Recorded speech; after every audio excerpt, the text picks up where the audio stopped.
Hello, YouTube. Megan Price here, and welcome to episode 2 of WWIY Women, What Inspires You? Today, I'm so blessed to have Jackie Paul on my channel. Hi, Jackie. Hi, Megan. Jackie has been a mentor of mine since I was probably 16 years old and went through my troubled teen years. She helped me through so many things in my life, and I'm incredibly grateful for her. So I thought if her inspiration and empowerment and humbleness, humility and wisdom can help me, it can probably help somebody else. So Jackie, tell us a little about yourself. Where are you from and what fulfills you in life? Well, Harley and I, my husband and I, lived in Kelowna for many years, and now we relocated to Sicamous, British So Columbia. uh, I love Sicamous. It's so gorgeous there. Very beautiful. Love the people. They look like you got your little biker gang. Oh, yeah. Fantastic. Jackie, what are some of the things that fulfill you in life? Oh, my God. So much, right? Because I believe in, I'm getting old, let's face it. And today it's about the quality of life and what brings quality. And of course, like Megan just mentioned, my motorcycle, of course, and quality time, right? With self-care, my husband, and having a balanced life with work and enjoying what I do. If I don't like it, I ain't doing it. No more. Absolutely. I love that attitude. And Jackie, do you want to tell us a little bit? What do you do for work? Well, I do several things, but mostly I managed a drug and alcohol treatment center, and have been doing that for many years.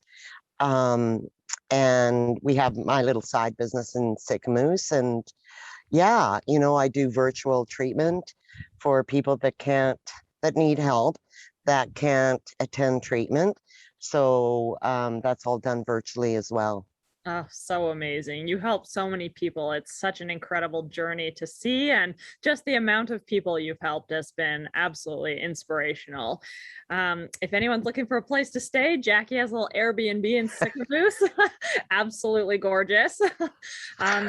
So Jackie, who is your biggest inspiration and why?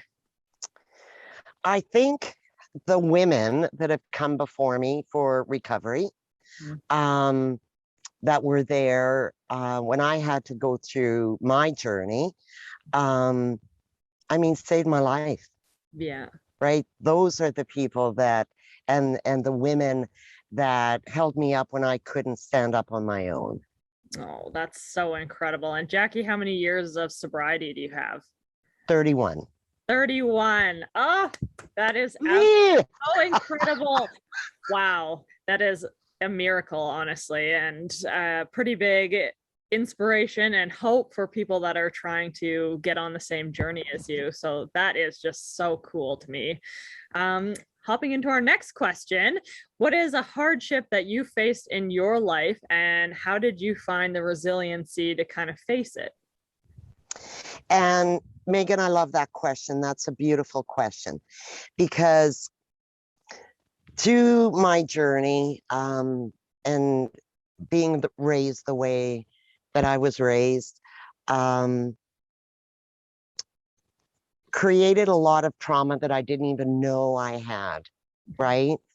And in that healing process and learning process and walking through that pain of self-destruction, you said it. The miracle and the healing aspect is recognizing the resilience, right? That no matter what, even in our world today, we are resilient people, right? And so that really helped me focus in on specializing on trauma and addiction and walking through what other people walk through. Right? Like we are very strong women and there is always a solution where I thought that there wasn't. And so those were hard times, right? And I mean, life isn't easy. No. Just because, you know, you're 31 years sober doesn't mean it's all, you know, sugar cane and lollipops. Life is life. Let's get real. You know, it's it's a beautiful journey, but it's always about learning and gaining that resilience, no matter what. Mm-hmm. No matter what. Like if people can walk through addiction or trauma or whatever, we can face anything. Oh, absolutely. Some of the strongest people I've met are the ones that got sober. Right. So, you know, and that's why when you walk through that and that's where your focus more is on the gifts of sobriety and what are you going to do with it? Yeah. You know, how am I going to make this life count? Right? You know, do the things that I've never done. I have a bucket list. I work on that bucket list and oh my God, right? It's, you know, my husband looks at me and he just shakes his head.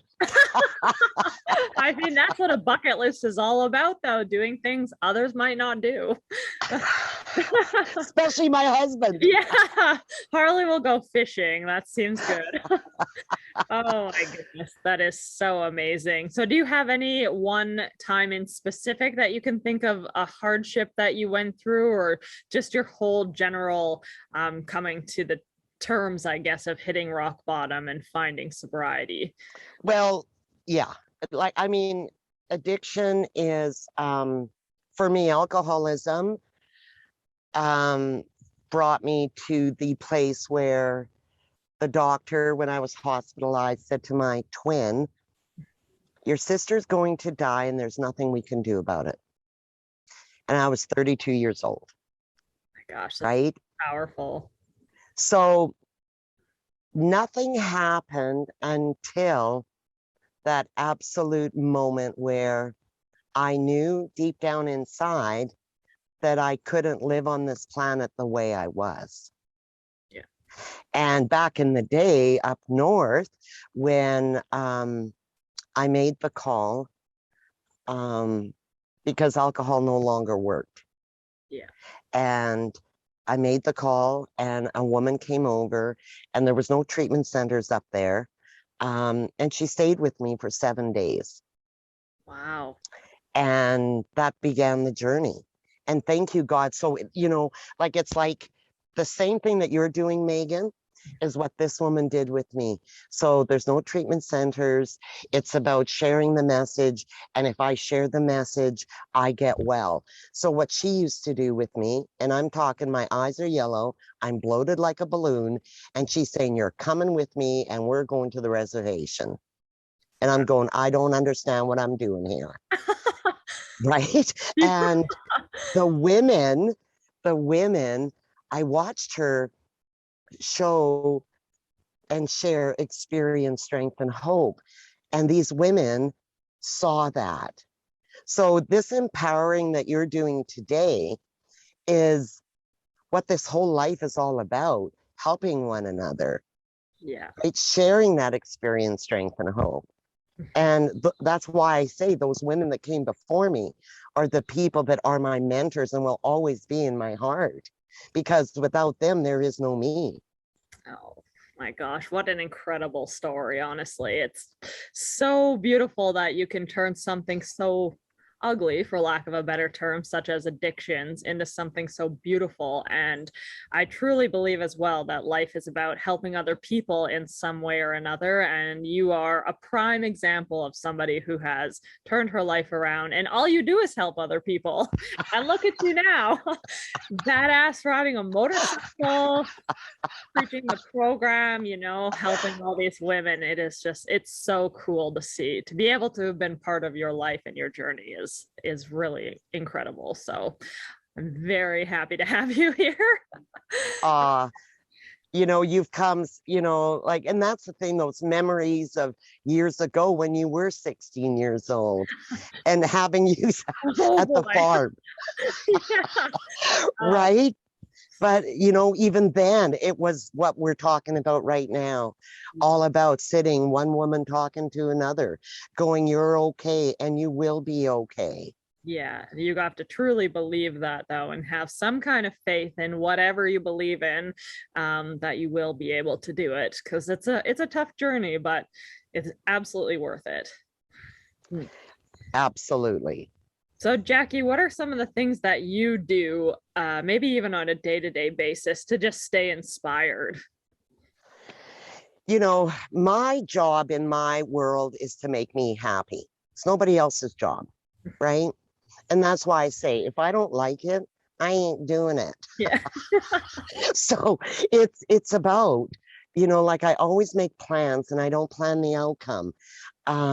It's about what is it that I either want to enhance my husband's day or my day. All of it makes me happy, right?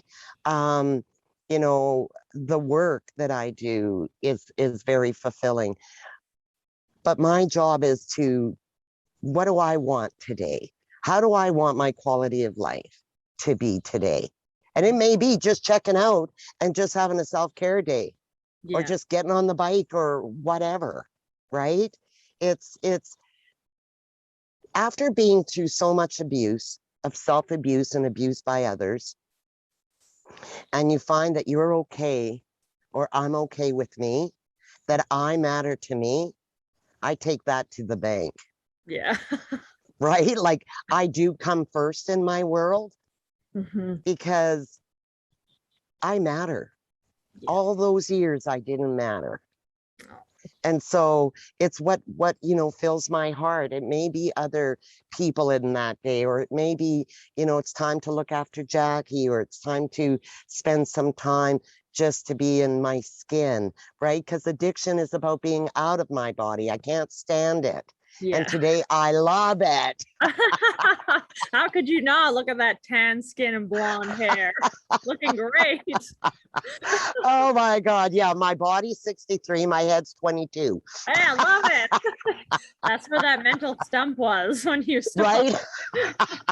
Oh my goodness. It's so cool to hear that. And just to be able to be okay is something that I think a lot of people can struggle with, because we try and find validation from so many outside sources, you know, social media or sex, or, you know, addictions with drugs and alcohol. And to be able to just be okay with who you are and have those days where it's like, you know what? I just need time to myself. I'm going to read a book or have a bath or go for a massage or whatever it may be, is so important.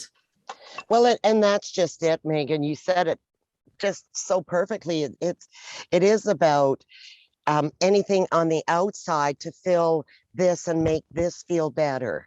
And it's never fillable. No. It's impossible, right? Like it's an inside job. Yeah, I love that. Right? and it really is. And when you unpack all the stuff and you look at the trauma, or you look at your own projected abuse to others, or whatever, the healing is from within. It's not out. And you know, all these years of going, well, if I have this and I'll be okay, or if I have him I'll be okay. No, it's never okay. Yeah. It's not. And usually the hymns that you choose in those moments are not ones that are a respectable choice. Right? Because if I can't have a relationship with myself, how am I going to have a relationship with someone else? Oh my gosh, it's so true. Absolutely. There's a line off of, I don't know if you know who RuPaul is. He's a drag queen. Love him. Oh my gosh, his message is so incredible. But yeah, he says at the end of every episode, if you can't love yourself, how in the hell are you gonna love somebody else? You can't. You can't. And so we try, but to connect with another human being, it's too difficult. We can't. Yeah. Oh. Right. We want to, but we can't. And so today, you and I, Megan, we can. We're connecting right now. Right. Right. Oh, yes. It is a beautiful thing. Well, Jackie, I don't want to take too much of your time up, but I have one last question for you. Is there any advice that you could offer to other men or women to help them through some tough times that they may be experiencing? Absolutely. You know, like when we're in the valleys, if you will, in the hard times, I don't know about you, but I know about me. And it's like nobody's ever gone through this, right? Mhm. It's that thinking of that it keeps us alone, right? The first thing I would suggest is reach out. Like just reach out and talk. You know, if you think you're the only one that's gone through it, I'm here to tell you you're wrong. Right? And so I work with a lot of men and women and children and family support. I love to support families of people who are in addiction or who have lost someone. Um, you know, so it's about reaching out, like what you're doing here to help women, Megan. It's reach out, and then you can get a solution. But alone, we can't. No, you get too far up inside here, and that's never a good place to stay. Right. Yeah. Oh my gosh. Well, that is amazing. Thank you so much, Jackie, for being on the channel and coming and sharing your wisdom and your laughter. I love it. It is so infectious. Your energy is just incredible, and I couldn't be more grateful that you agreed to be here today on my humble WWIY. Thank you, Megan. I love you. And to your fans, you know, keep well and rock out this life, right? Rock it out. Rock it out. Jackie Paul, thank you. Thanks, Megan.